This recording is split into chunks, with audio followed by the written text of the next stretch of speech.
Assalamualaikum warahmatullahi wabarakatuh. Baik, pada kesempatan hari ini kita akan belajar untuk mencatat transaksi ke dalam jurnal umum. Baik, ini adalah transaksi yang terjadi di perusahaan jasa, yaitu pada usaha laundry kinclong. Ada beberapa transaksi yang nantinya ini akan kita masukkan ke dalam jurnal umum. Dan sebelum kita memasukkan transaksi ini ke dalam jurnal umum, kita tulis dulu bagian judulnya. Di sini laundry kinclong. Di sini pekerjaan yang akan kita buat adalah jurnal umum. Dan periode pembuatannya adalah pada akhir bulan Februari 2020. Kemudian format dalam jurnal umum ini adalah dalam ribuan rupiah. Jadi nanti di sini tidak perlu dituliskan simbol rupiahnya. Baik, kita mulai dengan transaksi yang pertama. Sebelumnya kita input dulu untuk tanggalnya. Aturan dalam penulisan tanggal, yang paling atas kita tuliskan tahunnya, yaitu tahun 2020. Kemudian di bagian bawahnya adalah bulan. Transaksinya terjadi pada bulan Februari. Kemudian di sebelah kanan ini adalah untuk menuliskan tanggal transaksinya. Jadi kita tuliskan untuk tanggal 1 Februari. Amira menyetorkan uang tunai sebesar 15.400.000 sebagai modal awal, sehingga akun kas akan bertambah, sehingga dicatat di sebelah debit sebesar 15.400.000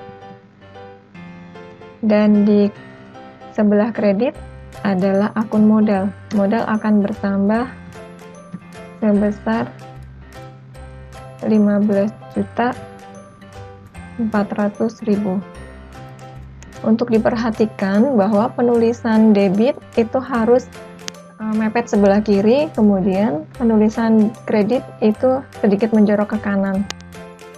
Oke, nomor 1 sudah selesai. Tanggal 3, Amira membeli perlengkapan laundry. Berarti kalau membeli perlengkapan laundry, maka akun perlengkapan akan bertambah, sehingga dicatat di sebelah debit sebesar 3.300.000. Sedangkan karena pembelian dilakukan secara tunai, maka akun kas akan berkurang, dicatat di sebelah kredit sebesar 3.300.000. Bagian referensi di sini itu masih kita kosongin selama kita menginput transaksi ke dalam jurnal umum, karena kolom ref ini nanti kita perlukan kalau kita akan membuat posting. Jadi posting masuk ke dalam pokok bahasan berikutnya. Jadi sementara kita kosongin dulu untuk kolom ref ini. Kita lanjutkan transaksi tanggal 4. Membayar sewa kios untuk masa 3 bulan.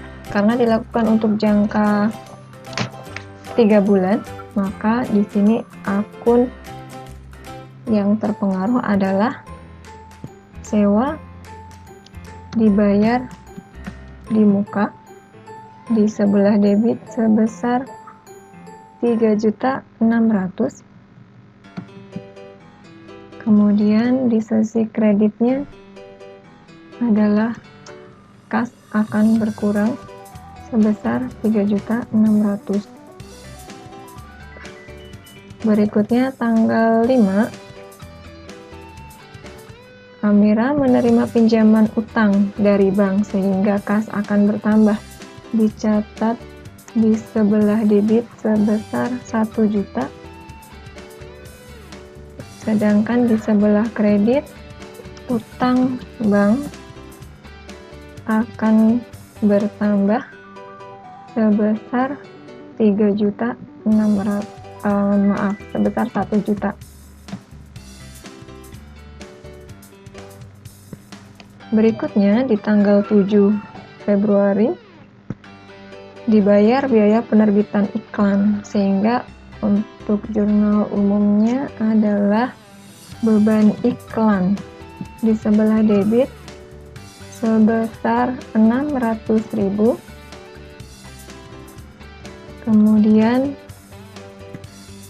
uang kas akan berkurang di sebelah kredit sebesar 600.000. Tanggal 8,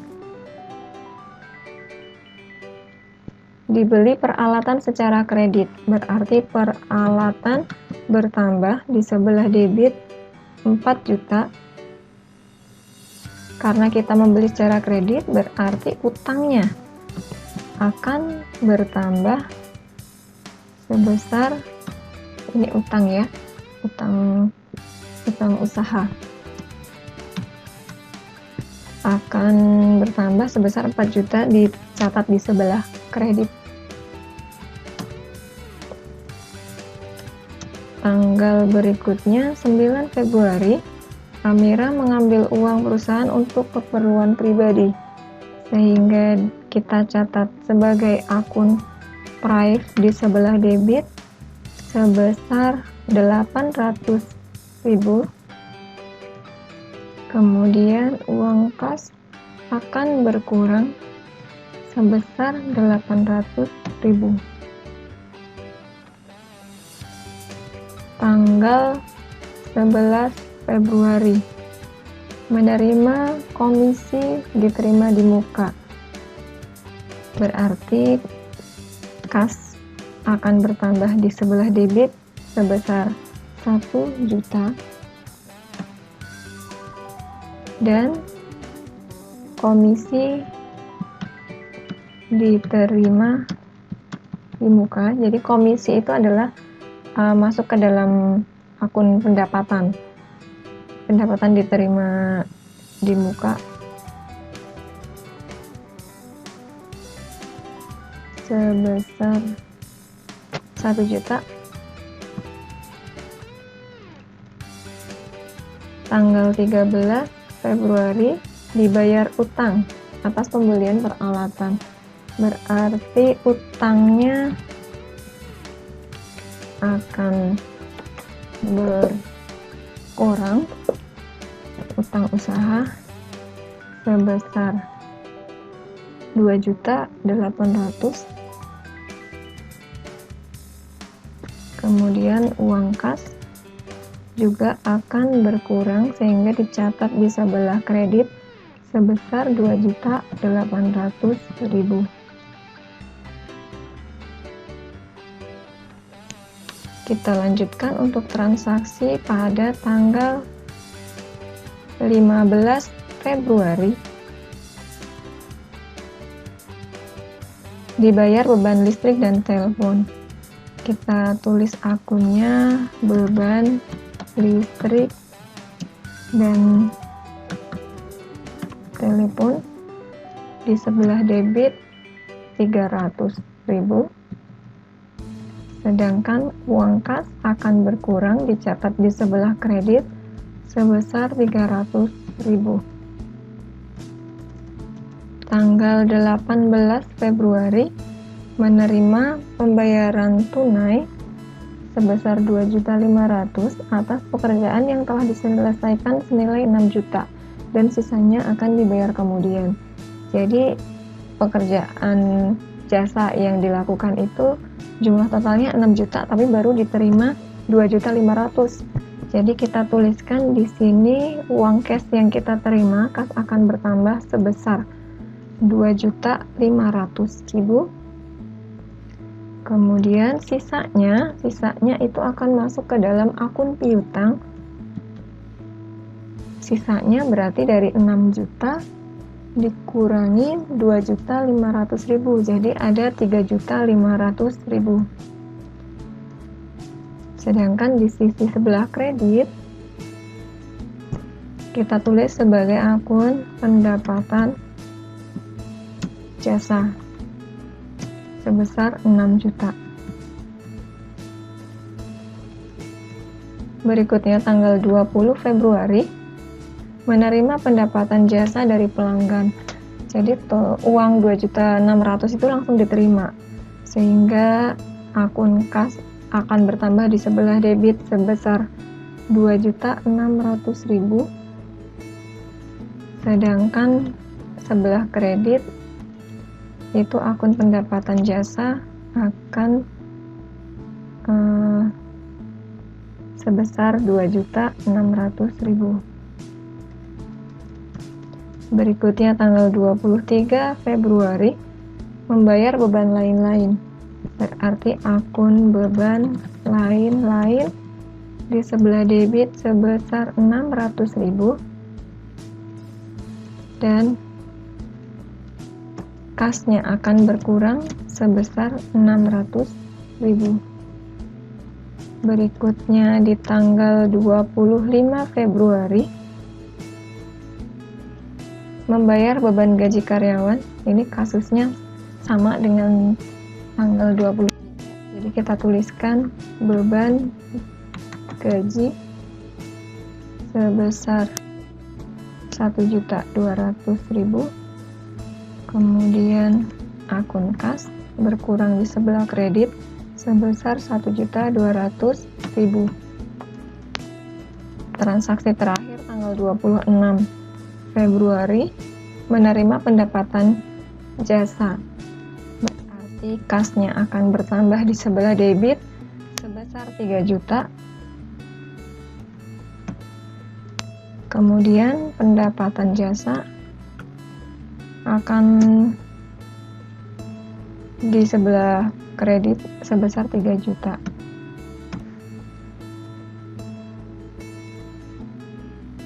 Nanti kita akan menghitung saldo dari masing-masing sisi sebelah debit dan sebelah kredit. Kita hitung saldonya menggunakan rumus otomatis yang terdapat dalam Excel. Kita hitung jumlahnya sekian. Kita lihat kanan dan kiri harus sama ya.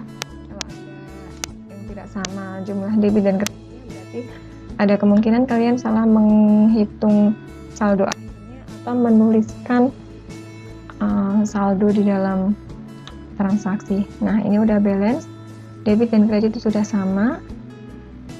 Seperti ini cara mencatat transaksi ke dalam jurnal umum.